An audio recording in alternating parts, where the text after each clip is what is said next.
It's October 31st, 2022. Happy Halloween! Happy Halloween! It's a spooky night here. The spookiest thing about it is the disequilibrium in the global bond markets and the upcoming possible sovereign debt crisis. Oh, jeez. Well, when Michael first said we were going to talk about bonds, I said, what is there to even say about bonds? They're so boring. Bonds. I mean, the root word is the same as the root word as bondage. I don't know if that's actually correct. I think you're confused. They have the same four letters. We need to stick with bonds. That is our topic. We're not going to talk about bondage. Okay? No, I'm talking about how bonds, the value of the bonds today, are related to or linked to the future productive capacity of individuals in the future, especially sovereign or government bonds. Our bonds today, our 10-year bonds, are the earnings power of the United States people over the next 10 years. Our 30-year bonds over the next 30 years. So, the definition of bondage is appropriate to share? For this episode, yes. All right. Now, we're dressed up for Halloween. What are you? Well, this was sort of last minute. I think I'm a blue and black cat. I hear children screaming. I don't know if the video is picking up. They're probably thinking of their future debt obligations that they're going to owe to the United States Treasury. The scariest thing of the night. You know, in hindsight, we should have dressed up as the Federal Reserve or the Treasury. And then scared children. I got something even better. I am a failed magician, right? But I work for the Federal Reserve now. And watch this. See all this? See all this money? I'm going to do a bank trick. Are you guys ready? Mm-hmm. Are you guys ready? I'm going to take all this money. I'm going to do what the Federal Reserve and the bankers do. I'm going to make it disappear. Well, that's Abracadabra. a good trick, but I feel like what they're actually doing is they're making more and more appear. Like, I feel like you need to do the opposite. You have $1, and now you've turned it into 8. You're right. All right, you gotta work on They make the dollars go higher, and they make the purchasing power decrease. Yes, I have to work on my. I think you need to work on your. All right. On your bit. I'll do that over the next year. Stay tuned. Next Halloween, year. It'll be slightly less depressingly horrible than it is today. Slightly, this much. All right, but bonds. Bonds. Topic. Well, there's a lot to talk about. What are bonds? Let's ask that, right? We have several different classes of bonds, but we start off looking mostly at sovereign bonds. Sovereign just means government bonds. You have different governments, United States, United Kingdom, Australia, South Africa, whatever, France. They all have bonds, and they issue bonds, and they pay returns on the bonds, right? And they have different timelines. So some have long dated bonds. I think the UK's got 50-year bonds. Some go to 30, 20, 10, whatever. And you have different durations of the bonds. Some have just 1 month, 2 month, 3 month treasuries, for example. Bonds, or gilts, or bunds, or whatever, depending on where you're at. Yep. And you have corporate bonds, right, which companies issue to issue debt. Companies can issue stock, yeah, but they can also issue preferred stock, common stock, and bonds, which they'll do a lot of the time too. And you have municipalities, county governments, city governments will issue bonds, sometimes for special projects, sometimes for general funding, and usually give you tax breaks on those bonds.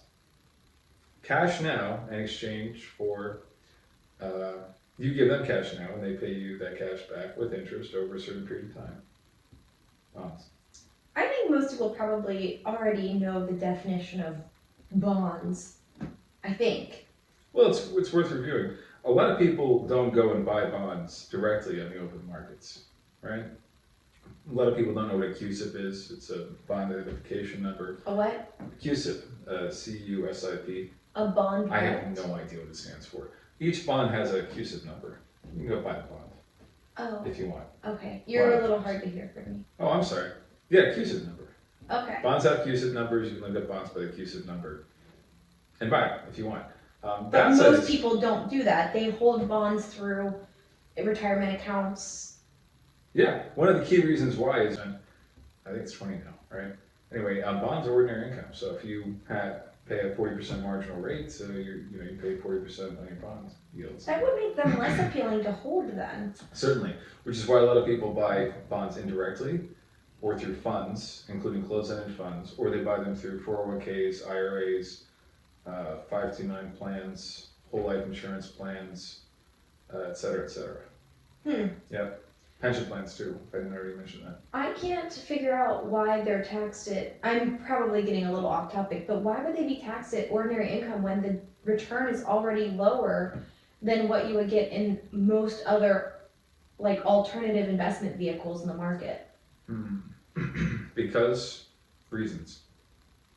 Is it I because, have no idea. is it because the Federal Reserve is out to get us? Do I look like an inbred congressman? I have no clue. Alright, but for I'm a whatever washed-up reason, musician. that I'm just- not an inbred congressman. I don't know what the hell they're thinking. personally, I mean, maybe I'm getting off topic here, that just doesn't make any sense why they're not taxed at ordinary income. I mean, we can get into I bonds, but you know, they're only taxed at, the federal level, but not the state and local. I wonder if that's how some other bonds Well, are. municipal bonds, they're typically tax exempt if you live in the municipality. So if you live, the classic example is New York City. If you live in New York City, you buy a New York City bond, then you get exemptions on that income from New York City, New York State, and the US federal government. So they're tax free, which is why a lot of people like municipal bonds. I see, but when you talk about like the 5-year, 10-year treasury bonds, those are taxed at ordinary income. That's my understanding of it currently. Don't fact check me. We might have to fact check you on that. At any rate, I'm probably getting hung up on that. That's really You not are the getting point, hung up. because it doesn't really matter how they're taxed. Moving on, bonds are liquid. Just like stocks, a lot of people may not realize this, you can buy and sell bonds. Did you know this? I did. Okay, good. Only because, well, we'll get to this later, but I know all about it because of I bonds, which I'm interested in. All right, very good. We're going to talk about I-bonds later. But I know they're liquid. Stay tuned. Mhm. All right, I-bonds are liquid though. Well, they're liquid after a year and then 5 years. After a year, they're liquid. Yeah, with penalties. And then penalties until 5 years. Yeah. Now, when I'm talking about liquidity, I mean liquid. I mean water dripping through your fingers liquid. You understand? Yeah. Can't even hold it in your hands because it falls. That's how liquid it is. No, it's really easy So to... bonds are not liquid. No, they are liquid. Oh, they're that liquid. Most bonds are. Like water liquid. Yeah. Oh. So U.S. Treasuries, they trade back and forth. Well, Japanese bonds aren't recently, but that's a different story. U.S. Treasuries trade back and forth constantly in the bond markets. Bond markets are always being traded, and you can buy and sell large amounts of them pretty easily. Yeah. So a lot of people think, okay, people are used to the Series EE bonds or Series E bonds from the U.S. Treasury. That's one type of bond. You buy it, I think you hold it for 20 years, and you get to redeem 2 times the face value. That's not most bonds. Most bonds are, you buy, let's say $100 worth of bond. Well, let's say it's a 10-year treasury. Let's say it's yielding 5%, right? You with me so far? Mm-hmm. So you buy $100 of US Treasury bonds, 10 years, yielding 5%. Fantastic. What can happen is somebody, whether it's the Federal Reserve or commercial bank or other investors, can go buy that bond, right? And let's say they increase the value of that bond 2 times. They can do that. Based on the sales price, you mean?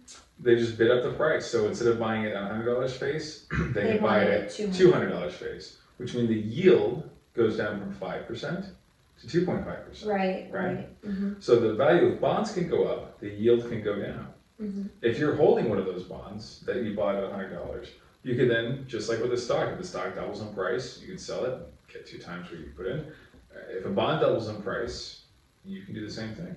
Yeah. Right? Likewise, if bonds are being sold and that $100 bond that was yielding 5% a year or $5 a year, if the value of that bond goes down to 50, right?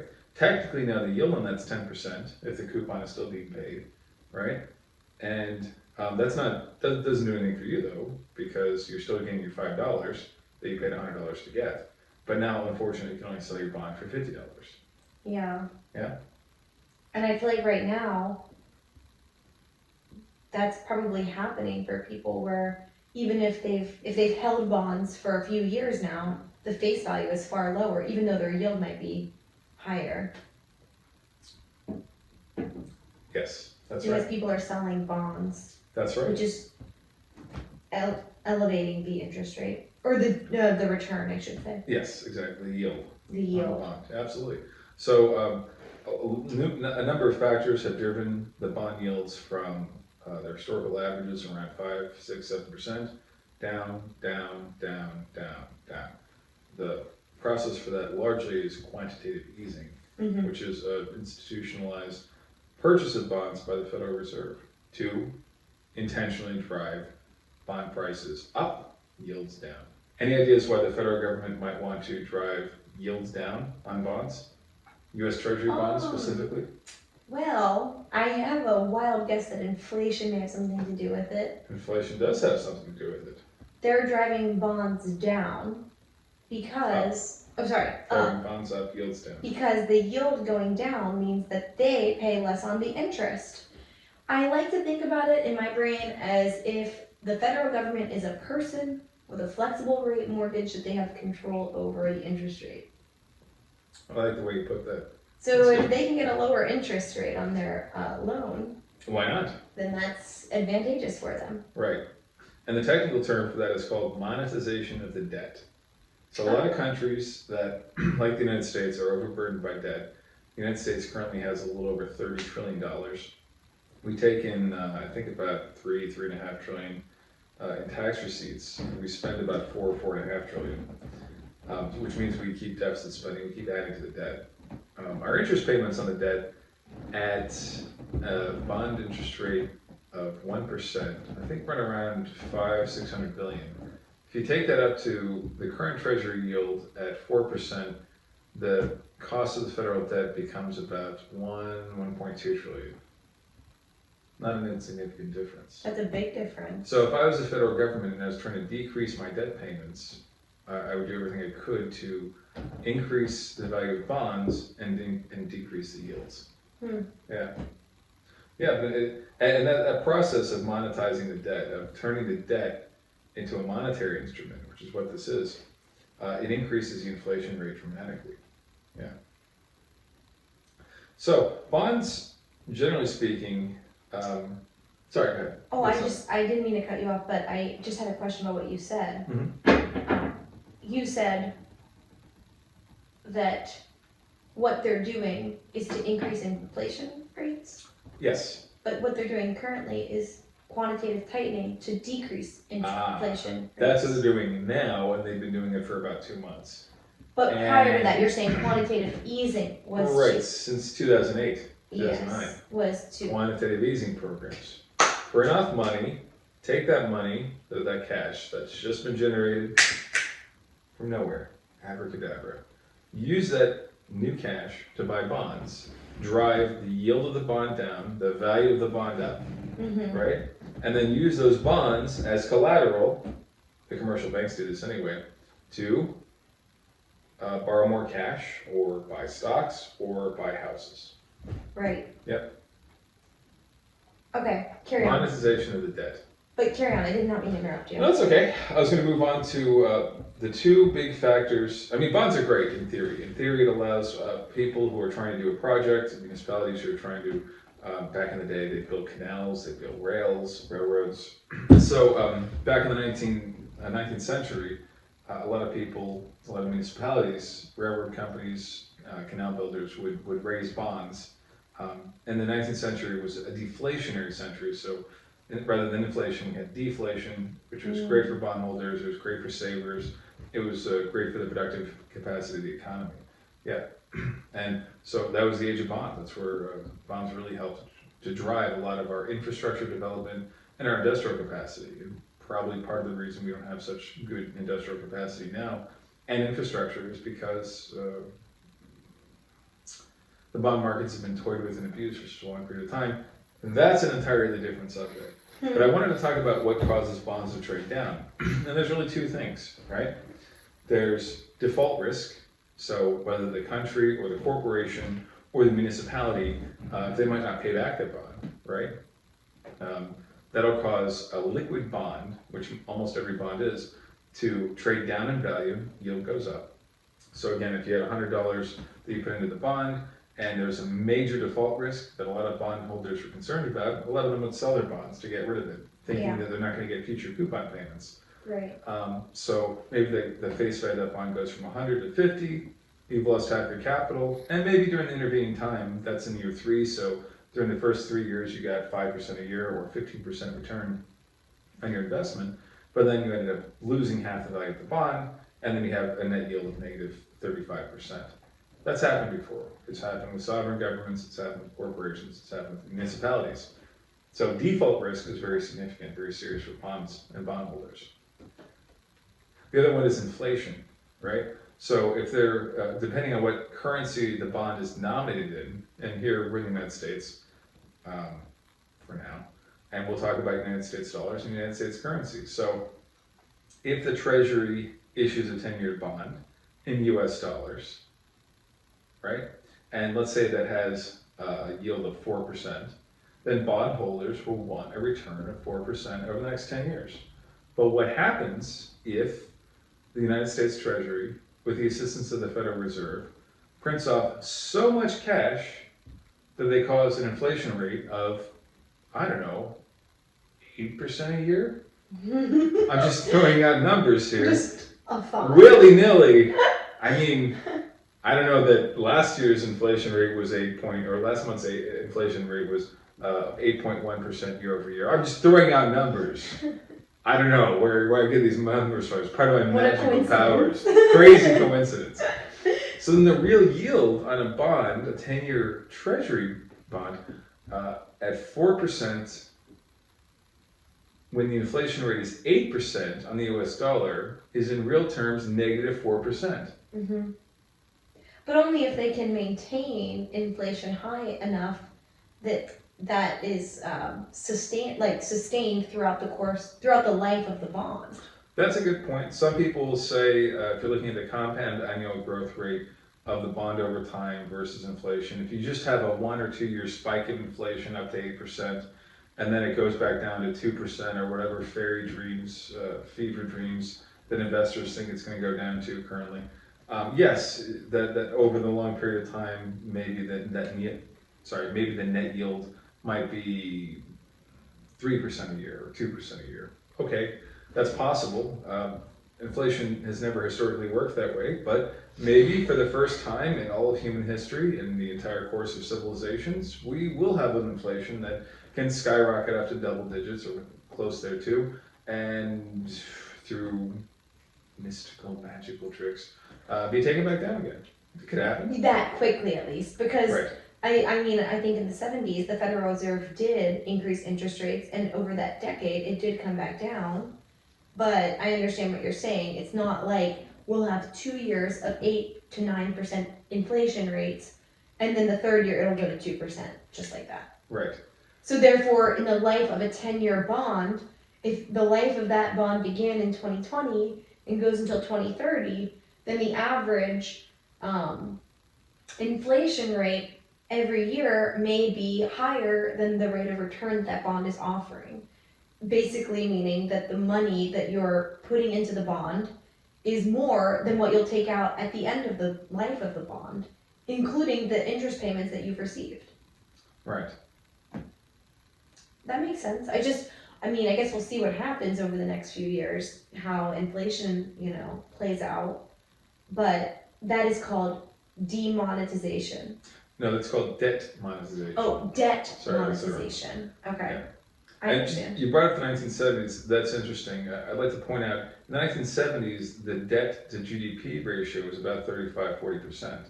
Currently, we're running at about 125%. That is, we owe more debt, than our country can produce in all products, goods, and services throughout the course of an entire year. That is crazy to me. I don't want to dumb down this production, but I really do like thinking about it in terms of a person and personal finances. Like an individual who has a mortgage that is $125,000 a year when they only make $100,000 a year, or a credit card debt or whatever it is. Yeah, But better. the mortgage analogy just for some reason makes sense to me. But I mean, when you think about that, it's like, wow, that is not good financial health. No. I mean, it really puts it in perspective. Because I feel like when someone says, oh, we have 125% debt to GDP ratio, I don't think that's quite as powerful as thinking about it in terms of like an individual and their financial situation. No, I understand. But yeah, so it's not good. And this is the highest it's ever been. And so compared to the 70s, we're in a weaker position financially than we were That's it, then. we're more in debt. I'll give you a different way of looking at it. It's like thinking about your credit card payments. And it's thinking about, let's say your credit card payments, because this is about how it works out too. The tax receipts are about 3.5 trillion. The interest rate is rising up to about 1.2 trillion. So let's say let's say you didn't have to pay taxes. We'll take taxes out of it for now. And let's say you're making $60,000 a year, and $20,000 of your income every year has to go to servicing your credit card payments, just the interest, because you have a huge balance, right? That's about what it works out to. It's about a third. If you're thinking about it in terms of personal finances, yeah. Yeah. Yeah. That's not good either. That doesn't make me feel any better. But I feel like if you think about that individual, like how much they have spent and the behavior, the lifestyle that they've maintained in order to get into that position, they have to have a big turnaround from that in order to prevent themselves from going into further debt and then becoming so much debt they can't even pay the interest on it. And if you think about that in terms of the United States, I don't think we're changing course drastically to prevent ourselves from ending up like that. Because any individual, if they're on that track, they've got to have serious reversal of behavior and lifestyle, you know? Alexis, I have terrible news for you. Yes. You'll now never become a United States politician. Because what you're proposing is reasonable so-called austerity measures. Yeah. Austerity being cleaning house, stop spending so much money on a whole bunch of superfluous nonsense, and live within your means. Yeah. No government ever wants to do that, and very few voters will vote for it. I mean, but don't you think there are some, I mean, there are plenty of governments that are in better financial health as far as debt to GDP than we are. Would you agree or disagree? Yeah, there's a decent handful, yeah. So, I mean. But they're all pretty unhealthy still. I suppose historically, any government that has its own fiat currency eventually does fail. I guess because it's hard to avoid spending more than you should, especially in a democracy where you have people that are voting for you, and sometimes it's hard to say no to your constituents. Yeah, although I'll point out the United States is technically a republic. Well, okay, but all right, maybe this is. And it was instituted as a republic specifically to avoid the problems of democracy. Well, I don't know. I feel like as Abraham Lincoln put it, people and bureaucrats sucking at the teat of government. That's Abraham Did he Lincoln. actually say that? Oh yes, I'm paraphrasing. Okay, well, yeah. Do you feel that we're and he was talking about federal contractors, but do you feel that maybe we're trending, we're sort of maybe straying more towards democracy? Because I do feel like in as much as politicians have to answer to constituents, there's always going to be a pull to spend more than they should because they want to provide what the people are asking I think you're referring to the 16th Amendment, which created the direct election of senators by people rather than state legislatures. But we're getting into the weeds here. I'm trying to talk about bonds. Okay, all right. We'll go there another time. Maybe tomorrow morning. All right. Okay. This is a family-friendly show, everybody. I'm talking about this conversation. I'm talking about a democracy versus a republic. All right. All right. So one last point I wanted to make is that most corporate bonds and municipal bonds are benchmarked to the United States Treasury and sometimes international bond rates like the LIBOR and others. Just something to keep in mind. So that as the U.S. Treasury rate goes up, because people sell off bonds at say 4 or 5%, that's a big part of why mortgages are going up to 7, 8% or 6, 7, 8%. All right. Because I think currently bond yields are like what, 4 something? Yeah, the 10-year U.S. Treasury, which is the kind of universal benchmark, that's about 4%. Yeah. So that's going to be the safest investment a bank can make. So anything above that, anything that's riskier has to have a higher interest return for them. Bingo. So they're not going to loan out mortgages at a lower interest rate than a U.S. Treasury bond because that is because they can buy the supremely secure loan or supremely secure investment for them. Absolutely. Yeah, that's an interesting concept. Yeah.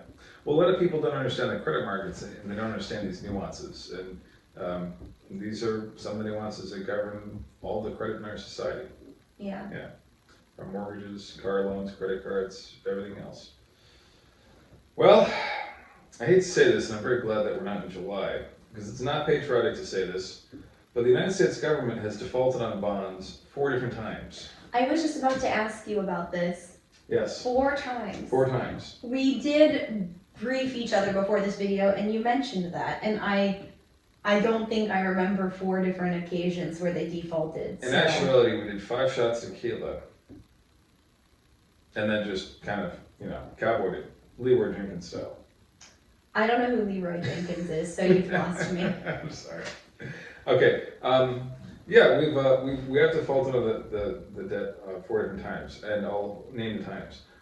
During and shortly after the Revolutionary War. I'm writing this down so I can ask you about You're welcome this. to. You're not Okay. gonna it's basically all wars. Revolutionary War. Secondly, the South especially, and the North to a lesser extent, defaulted on their debts during and after the Civil War. Civil War. Okay. The third time, you want to guess? It's World War One. No. World War Two. We might have. I think we can try. I was gonna guess the 4 big wars. You bring up World War One. I think we did issue bonds during World War One, but I don't think we inflated our way out of them. In part because of the 1920s being so productive. I'd have to look into that. There was a deflationary episode in 1921, but I don't think we defaulted on our bond debts. Anyway, World War Two we certainly did. World War Two. World War Two. After World War Two, we had a substantial inflation. And the 1970s, I would argue, was another default. Now, the first 2 defaults were... That's the Revolutionary War and the Civil War. Yes. The first 2 defaults, here's how the game was played. So, the United States government would collect specie. Do you know what specie is? I think that's gold and silver. Exactly. So, they'd collect specie in terms of gold and silver, right? And they would accept that, right? Use it to stock their war chest. They'd spend it, obviously, because we were at war. And they would issue greenbacks. Dollars. Right. Although I want to make a technical clarification. Dollar comes from a Spanish coin that was in common use during the colonial period in the United States, for the record. Okay. And dollars used to be considered to be silver dollars. Spanish dollars, and then we minted our own. So during these I want to periods, clarify that it wasn't a dollar or the dollar. The dollar was silver. That was specie. The greenback was paper. so was the dollar, the greenback dollar, the first paper currency that was issued during these periods of time? Otherwise, people had coins that were actual gold and actual silver they used? No, technically the colonies, the colonies in the States during the war, they issued their own currency. Oh, That was part of the reason we had so many problems. Yeah, I remember that. Because Okay. there's Everyone had their own Articles of currency. Confederations. And they all had their things own currency Yeah, dollars, yeah, yeah. I remember that. and it didn't work out very well. But that was after the inflationary episode of the Civil War. So people, during the Revolutionary War. So in the Revolutionary War, people would contribute to the United States government. They'd buy war bonds. They'd pay in With their specie. coins. They'd pay in specie, Mhm. and they'd get greenbacks. The problem is the United States printing presses spit off so many greenbacks that in actuality, most bondholders only got, in terms of their purchasing power, they only got about 60% of their investment back. Wow. Did Not they good. know that at the time, you think? Or there's not enough information to know? They did not know that at the time. A lot of them were pissed about it. It caused a lot of problems. So But at they the end were of the mad day- because that once they got their money back, they realized. Of course, come on. Who wants to make an investment in something and only get 60% on the dollar, or 60 cents on the dollar from it? Nobody does. Yeah. All right, those numbers held to the Civil War too. Now, anybody who was smart enough, anybody who had the impeccable wisdom to go buy United States Confederate dollars, well, they didn't do so hot. Oh, yeah, Or, I I'm sorry, imagine. I should say Confederate States of America bonds. They didn't do so hot. Oh, yeah. Those bonds expired worthless. Yeah, because Yeah. they were gone. Yeah. Right. So I have a question. Were people, this might be off topic, but were they choosing to buy bonds and they would then go and actually give their gold and silver coins to the federal government, Yes. knowing that they would be getting back instead a currency, like Oh, a I see. paper currency? No, so they expected to be paid back in purchasing power of what they put in. So a lot of these bonds were nominally yielding 3, 4, 5%, sometimes more. The idea was you give your gold specie or silver specie and you get paid in kind at some date in the future after the war was won. But instead, That was the idea. then they instead of getting any gold or silver specie back, they were given Greenbacks. greenbacks, dollars, and they said, well, this is worth Did they tell them it's only worth 60%? Oh no, they printed off a piece of paper. They called it $1.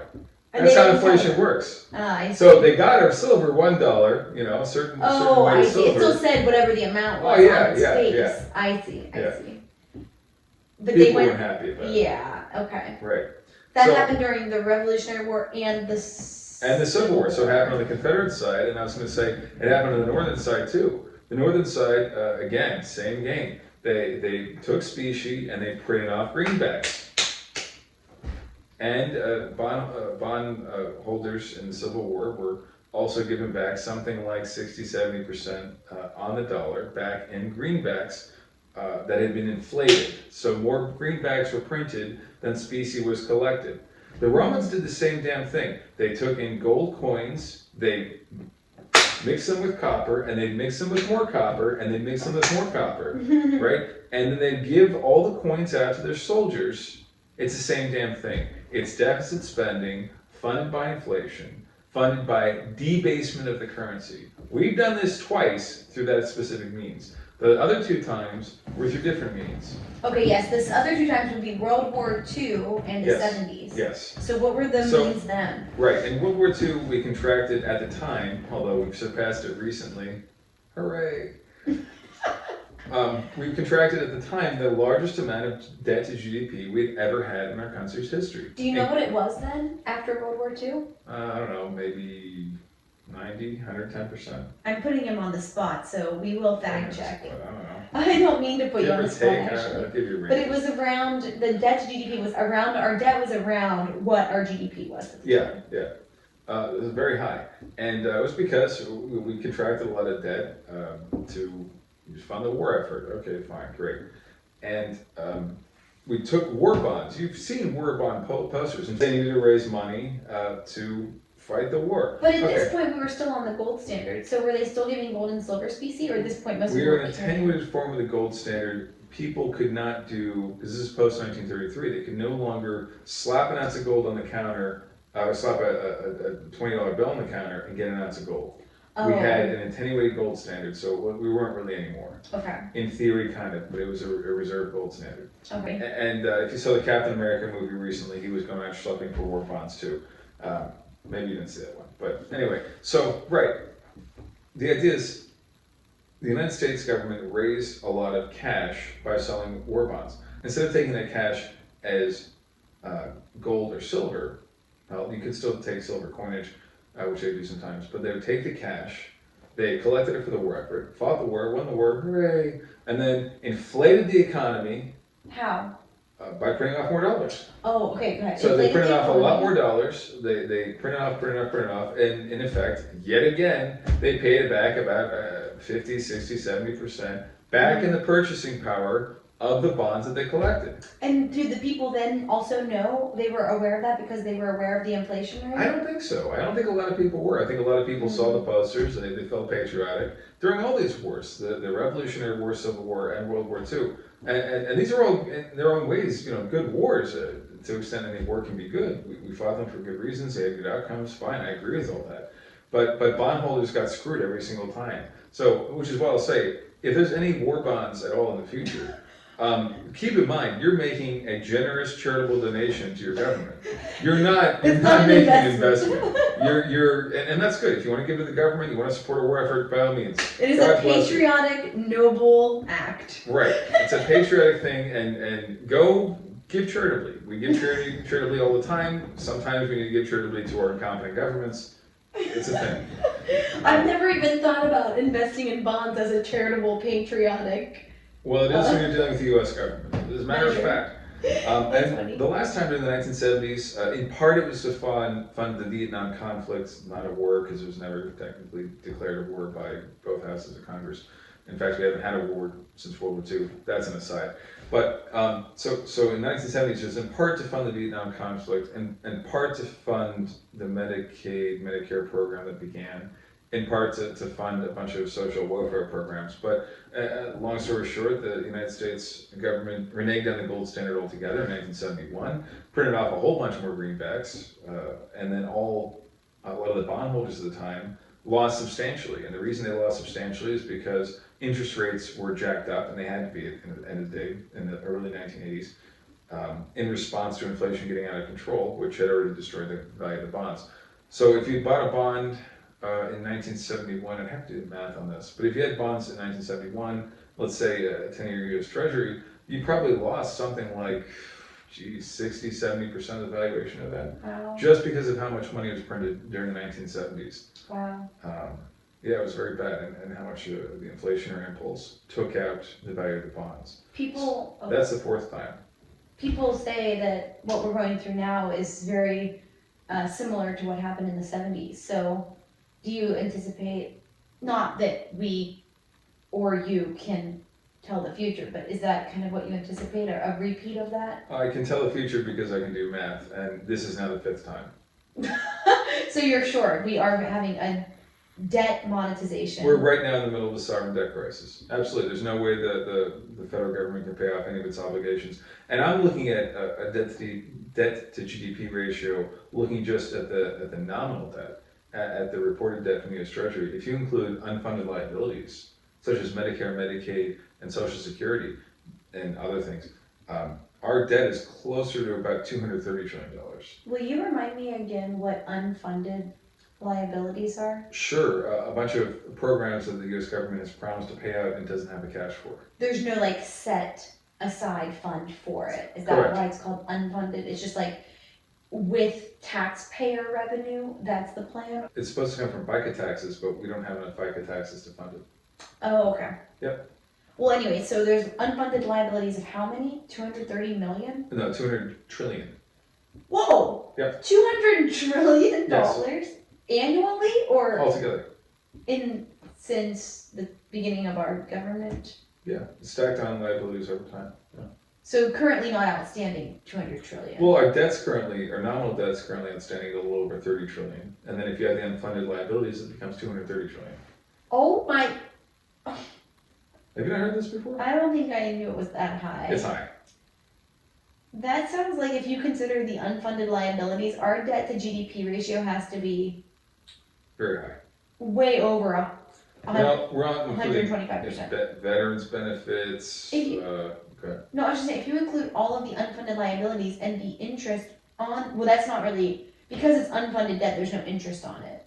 Is that, No, I shouldn't think so. so it doesn't mean we can't service our debt because of it, Right. because there is no interest on it, it's just going to come from somewhere. Payments that we're supposed to make to Social Security beneficiaries somehow, even though the Social Security rolls keep expanding to include just about everybody. So this will be the fifth time our government's going to default on its debt, and there's two ways to do it. One is the honest way, one is the dishonest way, as Rick Rule says. So the honest way is you turn to your bondholders and you say, sorry, we're supposed to pay you coupons for the next 5 years on your 20-year bond, and we're just not going to pay you. That's happened before. It can happen. I don't believe the United States has done that. Correct me if I'm wrong, but I don't think so. The dishonest way is to print off a lot of greenbacks, or in the modern era, type in a lot of zeros in your currency supply, and just add a whole bunch of currency, distribute out through the society, and cause the inflation rate to rise fast enough to diminish the value of your debts. Yeah. So if the inflation rate is raised by the United States government to 15 or 20%, and they owe 5% debt, well, effectively, they can pay that much easier, right? Yeah.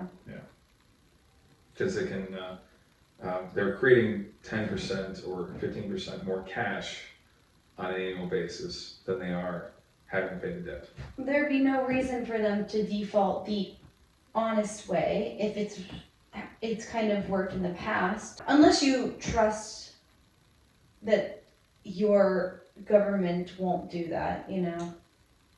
Yeah, I mean, every single government and empire in the entire recorded course of human history has done that. But yeah, Well, I'm sure, just I mean, saying, sometimes theoretically, anything can happen. theoretically, if some government had serious austerity, I guess, you know. So you're trying to say if the government seriously imposes austerity measures, it's possible to reverse course on this? Took the words right out of my mouth. Okay. Yes, that's what I was trying to say. In theory, yeah. I think in small countries, rarely I think it's happened successfully for a brief period of time. But then the nut jobs get in charge again, and they go ahead and reverse course and start inflating away.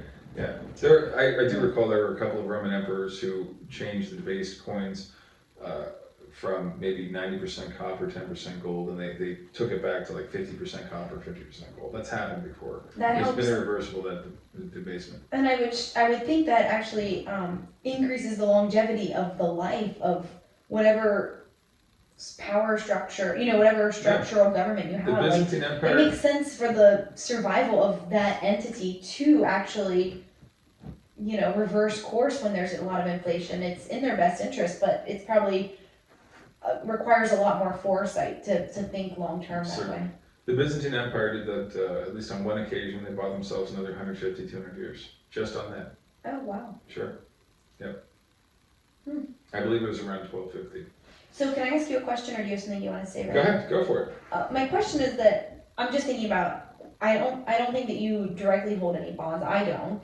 But I'm just thinking, like, if you did right now, what would you do? If you had a large portion of your investments in 10-year, 15-year, 20-year, and maybe even some 5-year treasury yield, or treasury bonds, what would you do? I would liquidate every single one of them.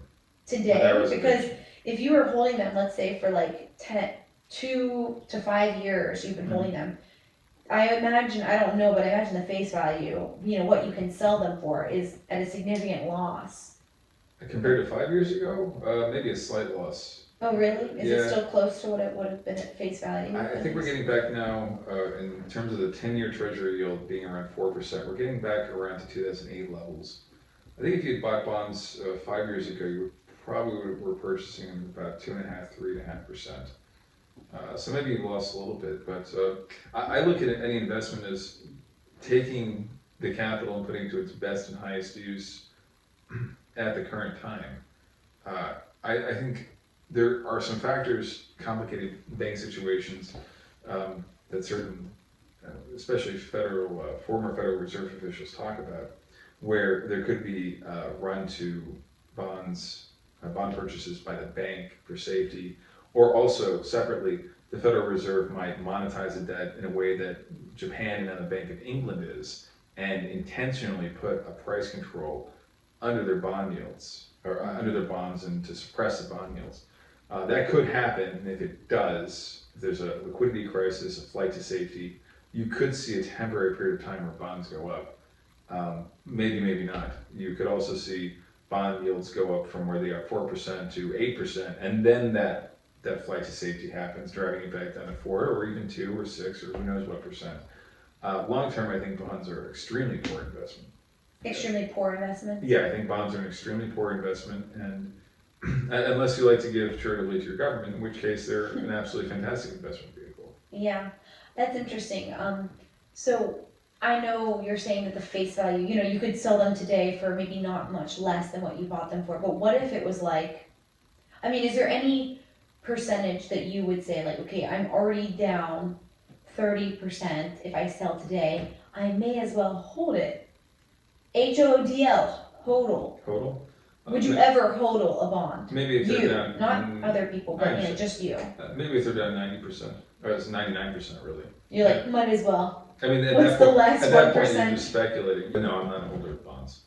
Yeah. But which brings me to an issue that you and I have conflict on. The TIPS market, that's Treasury Inflation Protected Securities. That's, I don't know if you follow the TIPS market or the chart on it. That's clearly hogwash. The TIPS markets have sold off substantially, and they're thought to be inflation protected bonds, and they're not. Why are they sold off then? Real inflation is maybe about 15, 18%. The CPI comes in at 8%. A lot of people en masse have sold off TIPS over the last 2 years. Yeah, because the TIPS yield has gone up. Oh, I see. So that's how you know. That's how you know. If the yield's gone up, it's been sold up. Yeah. Well, I don't understand TIPS. I can't remember. I know I looked into it at some point, and I sort of, it was I don't know, years ago, I think. So I don't remember why, but I remember at the time not being interested in them. It's a cool idea in theory, but it doesn't work. I don't know what the difference is. I don't remember anymore, but they are a completely different vehicle than I-bonds, which I think is very attractive as an investment vehicle. Tell me why you like I-bonds. I like I-bonds because the interest rate is really good. I think today it sits at like 9.68% or something close to that, definitely in the nines. When we have CPI reported at what, 8.1% I last think month. 8.1 was last, yeah. They last measure month. the inflation between May and October. I think they picked those 2 dates, and I think they picked either the higher or lower of the two. But the point is, every 6 months they reevaluate it based on the urban CPI, inflation, CPI being the inflation rate. I think there's some other constant that they put in there into that. Consumer price index. Well, yes, it's the urban CPI Okay. that they look at for that 6 month interval. And then there's some other constant factor that they incorporate into that they would add on to it, I think. I think currently it sits at 0 because inflation is so high, but there could be some other component to the formula that can affect it very insignificantly, but can affect it a little bit. I haven't read about it in a year or two. I probably should have taken some notes down. But the point is, the biggest component of the I bond is the inflation rate. It comes from the CPI of the previous 6 months. They use that to formulate the interest rate that they'll pay for the preceding 6 months. It compounds semi-annually, so that's twice yearly. You don't pay any you don't pay any state or local taxes on it, but you do pay federal income tax on it. And after the first year, you can sell it. If you sell it between the first year and the 5th year, you just lose the last 3 months of interest payments. But after 5 years, I believe you can hold it up to 20 years, and it'll just compound without penalty at any time you can sell it. So it's fairly liquid. I think it's great during a period of inflation, especially, if you anticipate, like I do, and inflation will probably be around for at least 2 to 3 years. I mean, why not? You can buy up to $10,000 a year. I think you can get up to $5,000 additional if you use tax returns. And we were listening to something, I forget who. Could be Adam Taggart on Wealthy on. He did a thing. He said you can buy another $10,000 as a gift. Well, I looked into that a little bit. I'm not quite sure I understand how you can do that unless that individual is also not purchasing their own I bonds. Because if I wanted to buy $20,000 of I bonds, I would need to give them to, let's say, you. Mm-hmm. Then you can't buy your $10,000 in that same period of time. At least you can't cash in on it. So it sounds like it's for family members, maybe for kids and stuff. Maybe for kids, yeah. Like but for someone, if you have someone that definitely doesn't want to buy them, then I think you can use that. But if you have 2 people that want to, then I'm not sure it works out. The point is, I think they're a great investment vehicle, especially during periods of inflation. Especially because after the first year, okay, you lose 3 months of your interest as penalty. That's really insignificant. What? If you sold. If you sold, right. So let's say inflation runs high for the next, even just the next year and a half or 2 years, and then it starts to really come down. Okay, so I lose 3 months of my interest payments, but in the meantime, I've compounded, 9% for the past 3 payment periods, and then that 4th payment period, instead of holding it, I sell, I lose 3 months of those interest payments, so instead of a 9%, even if I lost that entire amount, you've still compounded 9-point-something% for 3 periods when everything else is so volatile and not secure and not reliable. This is in as much as you can guarantee the treasury to pay, it's fairly safe. Relative to anything else right now, I really like them. Well, I understand that you're a fan, but I've got one really big problem with I bonds, which is why I am not going to buy any. Okay. And I don't foresee myself ever buying any in the future, which is currently if the I bond yield is 9% and the actual CPI or the actual inflation rate is 15%, then in fact isn't the yield on the I bond still -6%? And I agree with you. We've already had this discussion, but the difference for me is that I don't see a whole lot of other options better than holding cash that is going down -15%. I at least can have something that goes down -6 or 7% in real terms. Until I have something else that I see as a really good investment opportunity, then okay, at least I've maintained or retained some of that value in the meantime. And I can sell them.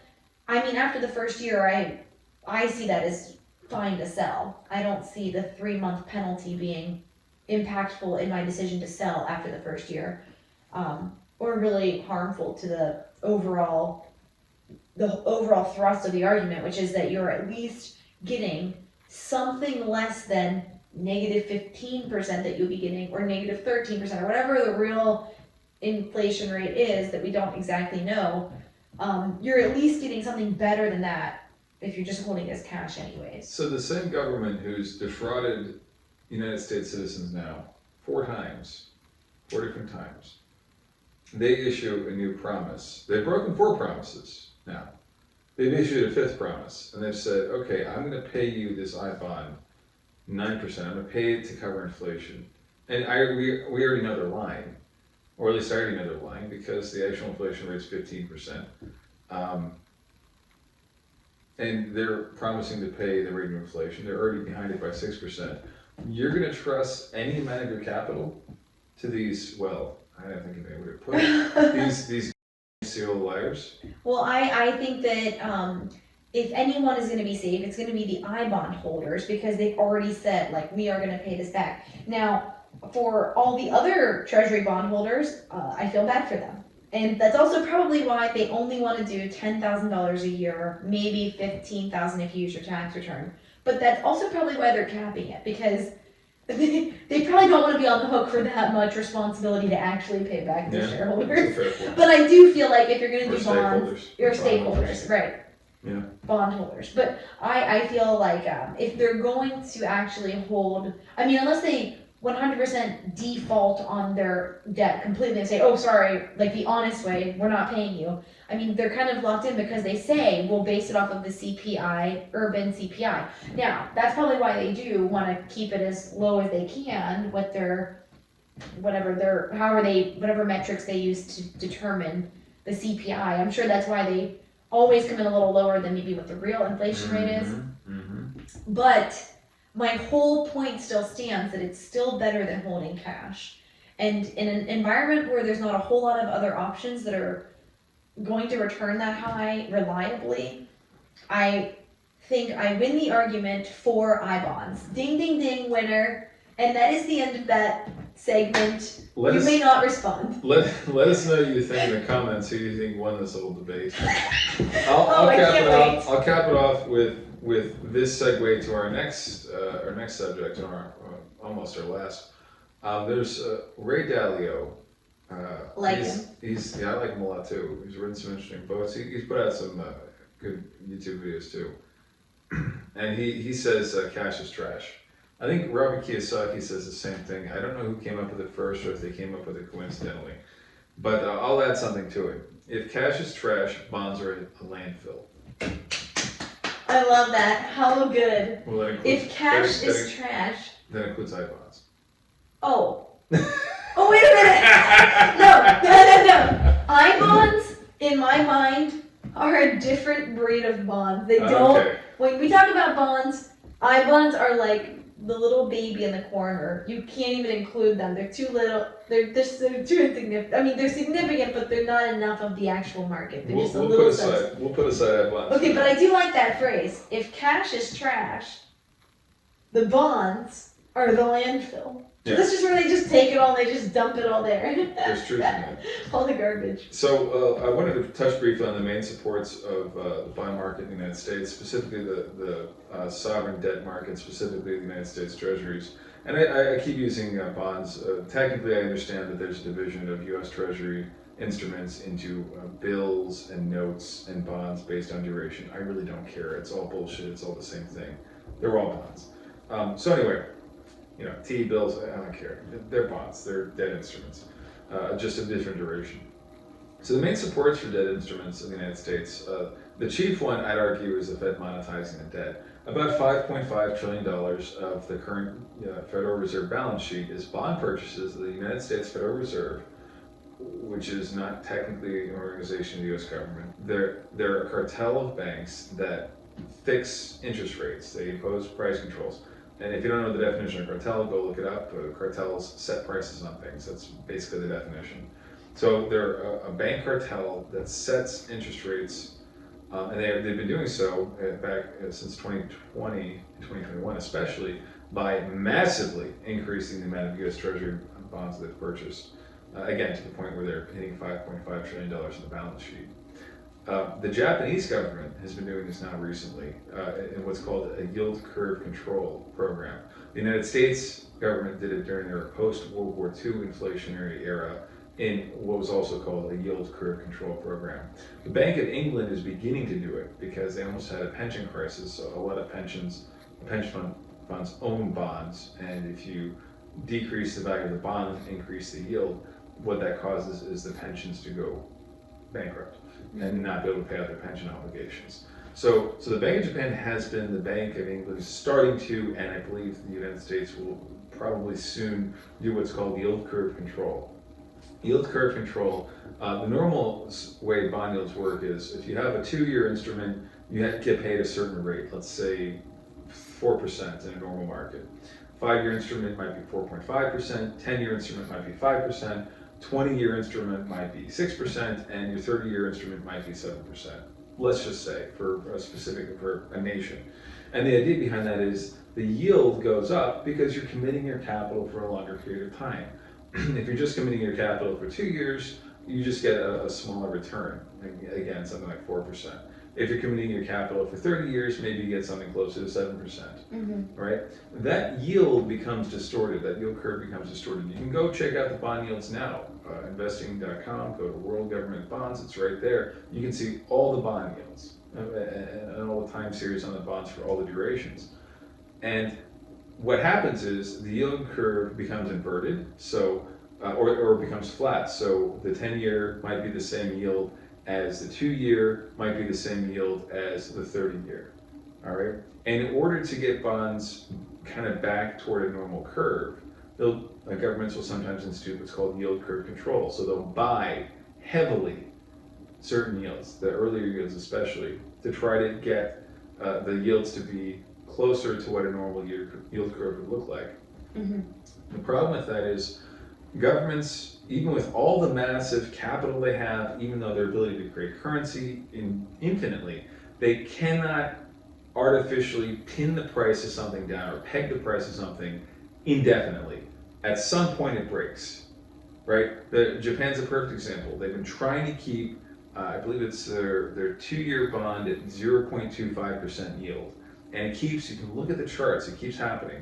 The yield keeps popping up and popping up and popping up. And why? Because the price of anything, including bonds, is always determined by the most recent marginal buyer, whoever closed the bid-ask spread and bought into the market there. And when people sell off bonds, it drives up yields, and it can happen very fast. And so before the government has a chance to purchase more to bring the yield back down, you'll see it spike. Because bonds, most markets are open, if not 24/7, they're open, I don't know, 20 to 23 hours a day, depending on the bond market, 18 hours a day for 5 days a week. So the governments and central banks cannot indefinitely buy bonds. And even if the markets were open 24/7, it wouldn't change the fact. The federal government tried to do this during the Great Depression. They tried to support the price of wheat by going off and buying wheat and actually burning it in fields. They did this with a couple of other commodities as well. And their intention was to help support the U.S. farmer, to keep them in business, because a lot of U.S. farmers were going broke because they took on too much debt, bought up too much land, too much tractors, everything else. That was a big part of it. But the federal government wasn't able to support the price of wheat. Why? Because as much money as you put into the price of wheat or into bonds or whatever else, you cannot fix prices indefinitely. It does not work. Even if the United States government goes out and buys 99.9% of all the bonds, that remaining 0.1% still trades like a free market. And if those bondholders want to sell, they'll sell. And the only way the U.S. government can completely hold up the price of U.S. bonds is to go out and buy every single bond in existence. To nationalize. And in order to do that, they have to print off all the currency of our current national debt. So yes, the federal government can pay off our debt of $30 trillion if they say there's $30 trillion and give that to all the bondholders. Yeah. Now, can we imagine what happens in the economy there? Or if they pay off that plus their unfunded liabilities and they create $230 trillion, they can do that. They wouldn't do that, I don't think. But they could. Yeah. Well, I don't know. I guess we'll see what happens, as we normally say on this. We'll see how things play out. But it is an interesting, kind of concerning reality. Very spooky. You know, it's spooky. One thing I want to point out, not to you because I've already pointed this out to you, but I'd like to point out to our wonderful audience here. You may own bonds indirectly and not be aware of it. If you have a 401k, if you have a balanced fund, they'll call it maybe a 60-40 fund or a mixed stock and bond fund, or they'll call it a mixed, well, they have a couple names for it. But anyway, they have a bunch of fun little names for these, but they'll basically be a mix of stocks and bonds. If you have a 401k, you should make sure you know exactly what your elections have gone to and exactly where your balance is currently. And if you're not immediately familiar with that from your 401k provider, you can go to a place like Morningstar, you can look up their funds, you can figure out what are in those funds. You can also read the prospectuses of those funds, and the prospectus will tell you exactly what's in there. Mm-hmm. It has to, legally required by law. If you've got a lot of bonds in there, okay, maybe you keep them, maybe you sell them, who knows.